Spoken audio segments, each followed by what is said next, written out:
Şimdi 17 sayfalık bir rapor yayınladınız. Bu sömürü raporu, aslında isim vermek gerekirse işçi emeğinin sömürüldüğü bir rapor anlamını da taşıyor. Biraz da detayları sizden dinlemek isteriz. Tabii hocam. Biz bu raporu hazırlarken 8 ilde yaptığımız saha araştırmalarından faydalandık. Doğrudan fabrika önlerinde, sanayi havzalarında, işçi toplantılarında, tek tek görüşmelerde yaptığımız işçi beyanlarını referans alarak bu rapora giriştik. Bu 8 il Van, Antep, Maraş, Adıyaman, Malatya, Urfa, Mardin, Batman gibi tekstil iş kolunun uzunca yıllardır hem uluslararası tekellerin hem Türkiye'deki batılı buradaki ucuz iş gücü kaynağını olanak olarak görüp buraya yatırımlar yaptığı şehirler. Bu 8 il böyle 8 il. Buralarda son yıllarda özellikle pandemi döneminden sonra uluslararası tekellerin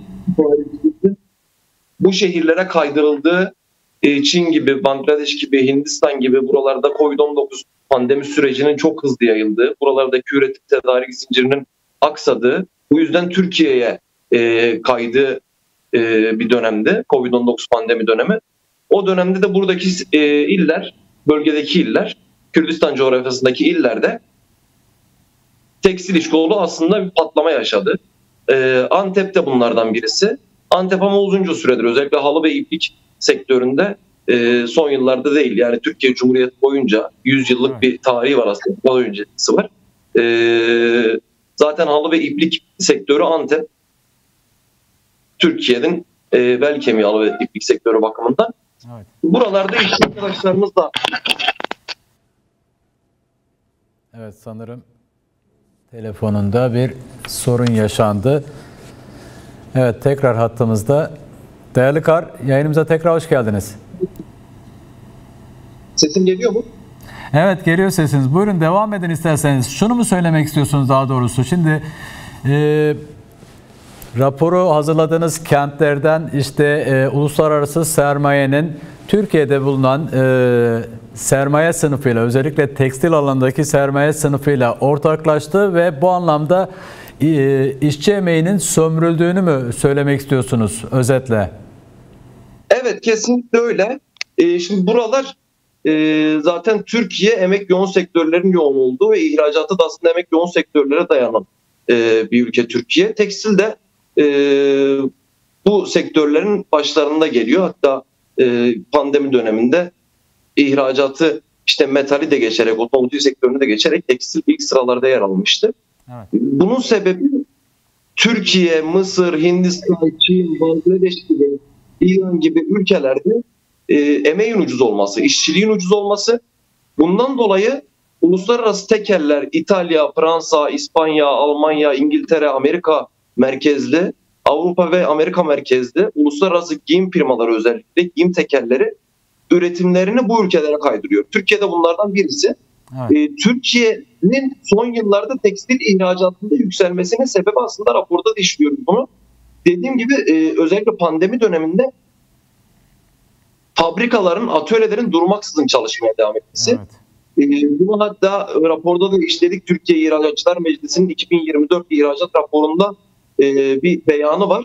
Şöyle söylüyorlar: biz pandemiyi çok iyi fırsata değerlendirdik, ihracatı yükselttik, gerekli önlemleri aldık. Bu yüzden üretimde herhangi bir problem yaşamadık, ihracatımız yükseldi. Bu şu aslında aldıkları önlem şu: pandemi döneminde işçiler ölümüne çalıştırılmaya devam ediyordu. Evet. Özellikle Antep, Urfa, Malatya gibi illerde pandemi, Covid-19 virüsü organize sanayi bölgelerinden yayılmıştı kentlere. İşçiler fabrikalarda birlikte maruz kalıyordu, mikroba maruz kalıyordu ve bunu kente yayıyorlardı, ailelerine yayıyorlardı. Hatta bununla ilgili çok çarpıcı şeyler oldu. Araya girmek istiyorum. Bu bahsettiğinizi geçmişte, evet, pandemi döneminde biz de televizyon olarak özellikle Dilok'taki tekstil işçilerinin nasıl yoğun çalıştırıldığını haberleştirdik, kamuoyuyla paylaştık bunları. Şimdi raporunuza tekrar dönecek olursak, işte İşçilerle buluşmalar gerçekleştirdiniz ve onların sorunlarını dinlediniz. Belli tespitleriniz var. Hem öne çıkan tespitler nelerdir hem de işçi emekçilerin bu anlamdaki talepleri nelerdir? İsterseniz süremizi daha verimli kullanmak açısından özetleyelim. Öne çıkan ilk tespit şu. Şimdi patronlar bir süredir biz işte ihracat yapamıyoruz, istihdam düşüyor, üretim yapamıyoruz, bize daha fazla teşvik verin, daha fazla destek verin yönünde açıklamalar yapıyorlar. Aslında bu gerçeği yansıtmıyor. İlk tespitimiz bu. Bu 8 ilde ve bölgenin diğer illerinde ihracat yükselmeye devam ediyor. Patronların üretimi, satışları, yurt dışı satışları yükselmeye devam ediyor. Kar oranları yükseliyor bunun sonucunda. Ama bunu daha az işçiyle yapıyorlar. İstihdam düşmüş. İstihdam son 3 yılda pandeminin gerilemesiyle biraz daha normalleşme süreciyle birlikte Türkiye'de tekstil iş kolunda işten atılan işçi sayısı 250 bini bulmuş durumda son 3 yıl içinde. Ama bölgede, bu gezdiğimiz illerde, bölge illerinde görüştüğümüz işçiler şunu söylüyorlar. Önceden 100 işçiyle çalışıyorduk, şimdi 50 işçiyle çalışıyoruz ama aynı işi çıkarıyoruz. Aynı iş çıkarıyor. Önceden aynı işi çıkarıyoruz. Önceden işte patron haftalık 10 tır gönderirken biz 100 kişi çalışıyorduk. Şimdi 70 kişi çalışıyoruz ama 20 tır mal göndermeye devam ediyoruz. Evet. 10 tane işçiyi işten attı ama yerine bir tane şef ya da ustabaşı aldı. Üzerimizdeki baskıları arttırdı. Yani daha az işçiyle daha fazla üretim şeyi devam ediyor. Patronlar aslında bu hem istihdamdaki düşüşü hem ihracattaki Türkiye ortalamasında ihracattaki gerilemeyi bir işçiler üzerinde baskı kurmak, işçileri daha fazla sömürerek, daha fazla çalıştırmak, en kötüsüne razı etmek için kullanıyor. 2, devlet teşviklerinin ve desteklerinin devam etmesi için kullanıyor. Çünkü bu bölge aynı zamanda bu 8'in çoğunluğu 6.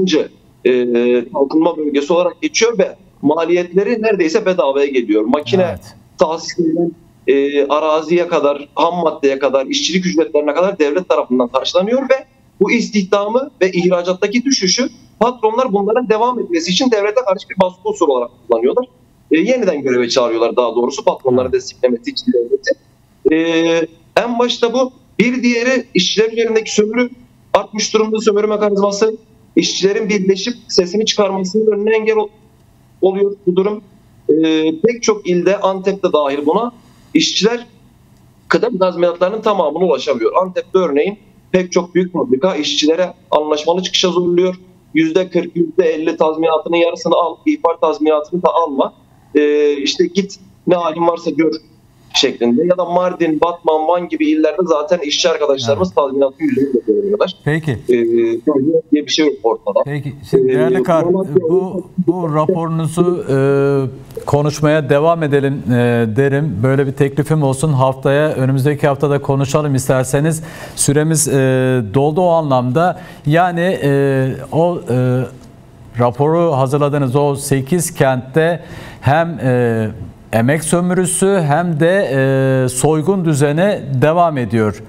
Bunu konuşalım isterseniz önümüzdeki günlerde. Olur hocam. Son bir kez bir şey daha söylemek istiyorum. Biz raporumuzun sonuna tekstil sendikalarının durumunu da yer verdik.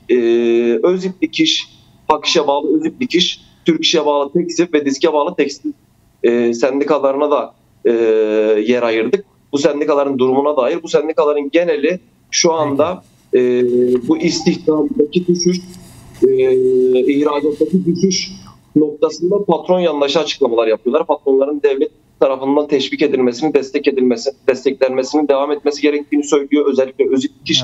Tekstil ve DİSK'le, Öziplik İş'le birlikte şu anda bir tekstil iş konumunda grup sözleşmesi sürecinde ve bunda bu sözleşmeden faydalanacak işçilerin ne sözleşme görüşmelerinden ne de imzalanacak olan sözleşmeden sözleşme görüşmelerinin ne durumda olduğunu dahi bilmiyorlar. Nasıl bir pazarlık ne görüştüğünü dahi bilmiyorlar. Önümüzdeki hafta için sizden söz